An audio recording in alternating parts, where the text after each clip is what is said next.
গরম গরম সিঙ্গারা এতদিন ধরে গরম, সত্যি দেখো সত্যি গরম,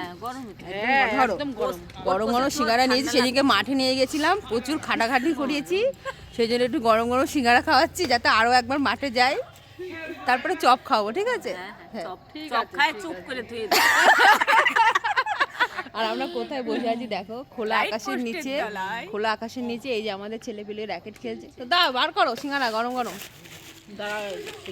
কি দিয়েছে দেখো, চাটনি চাটনি অনেকগুলো চাটনি দিয়েছে। দেখো চাটনি আবার গন্ধহীন না, দেখেছো? না না ভালোই সেন্ট বেরোচ্ছে। দাও সবাইকে দিয়ে দাও। এ পোলা পান, এই চলে আয়। দেখি মা খাবে, মা খাবে নাকি জিজ্ঞাসা করি। চাপাটি সব রেডি। দেখ দেখ দেখ কি করছে, খেলা খেলায় হাত এরকম এরকম করে সিঙ্গারা কাটতেছে। নিবি সিঙ্গারা হলো। এবার পরপর এই আমাদের শীতকালটা নানা রকম পিকনিক চলতেই থাকবে। পরে কি হবে? মুড়ি মাখা চপ দিয়ে, মুড়ি মাখা চপ দিয়ে। হ্যাঁ আচ্ছা, তারপরে কি হবে? তারপরে তারপরে যা হয় একটা একটা করে পিকনিক হবে। পিকনিকে এবার প্রথম মেনুটাই আছে, প্রথমে এবার হয়ে গেল আমাদের সিঙ্গারা, এরপরে হচ্ছে পারমিতাদির আবদারে মুড়ি মাখা, তাই তো? মুড়ি মাখা, আচ্ছা, চপ দিয়ে মুড়ি মাখা।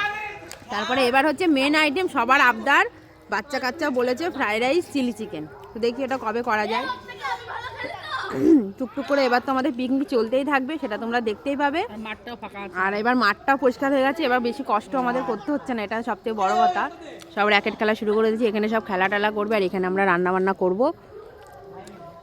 সিঙ্গাড়া খাওয়া তো হয়েই গেল, দেখা হচ্ছে আবার পরের ব্লগে, টাটা।